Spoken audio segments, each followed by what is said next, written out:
Hi friends, అందరికీ నమస్కారం. Welcome to గణాయంప్ల pension న్యూస్కి స్వాగతం. ఫ్రెండ్స్, ఇప్పుడే అందిన వార్త. ఈపీఎఫ్ఓ పెన్షనర్లకు ముఖ్య ప్రకటన.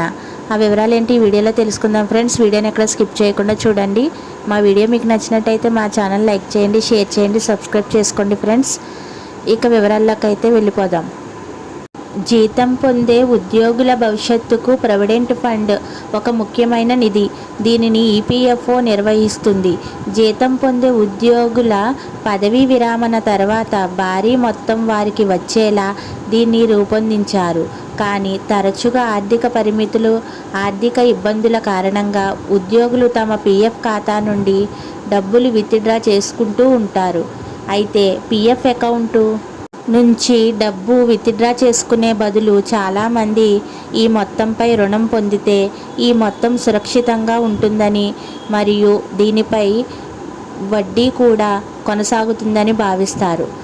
ఇంతకీ ఈపీఎఫ్ఓ పీఎఫ్ఐ రుణాలు సౌకర్యాన్ని అందిస్తుందా అనేది ఇప్పుడు తెలుసుకుందాం.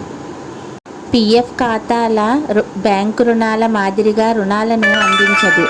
కానీ ఉద్యోగులు ఆరోగ్యం, ఇల్లు కొనుగోలు, విద్య, వివాహం వంటి కొన్ని ప్రత్యేక కారణాల వల్ల రుణాలు పొందుతారు. వారు తమ పీఎఫ్ ఖాతా నుండి కొంత మొత్తాన్ని విత్డ్రా చేసుకోవచ్చు. ఈ మొత్తాన్ని విత్డ్రా చేసుకున్న తర్వాత దానిని మళ్ళీ జమ చేయలేరు.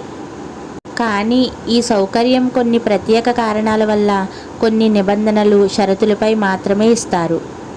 ఉద్యోగి ఈపీఎఫ్ఓలో యాక్టివ్ మెంబర్గా ఉండాలి. అతనికి యూఏఎన్ ఉండాలి. వైద్యం, ఇల్లు కొనడం, విద్య, వివాహం వంటి సరైన కారణాన్ని పేర్కొనాలి. ఏప్రిల్ 1 నుండి సభ్యుల యూపీఐ ద్వారా వారి పీఎఫ్ ఖాతా నుండి కొంత మొత్తాన్ని విత్డ్రా చేసుకోవచ్చు. త్వరలో పీఎఫ్ ఏటీఎం కార్డు కూడా అందుబాటులోకి వస్తుంది. దానితో పాటు షో ఫేస్ విత్డ్రా పీఎఫ్ అనే కొత్త ఫీచర్ ప్రవేశపెట్టబడుతుంది. ప్రావిడెంట్ ఫండ్ కోసం యూనివర్సల్ అకౌంట్ నెంబర్ కేటాయింపు యాక్టివేషన్ యాప్ ద్వారా జరుగుతుంది. దీనికోసం ఫేస్ అథెంటికేషన్ టెక్నాలజీ ఉపయోగించబడుతుంది. ఈ సౌకర్యం యుఎంఏఎన్జీ యాప్ను ద్వారా అందుబాటులో ఉంటుంది.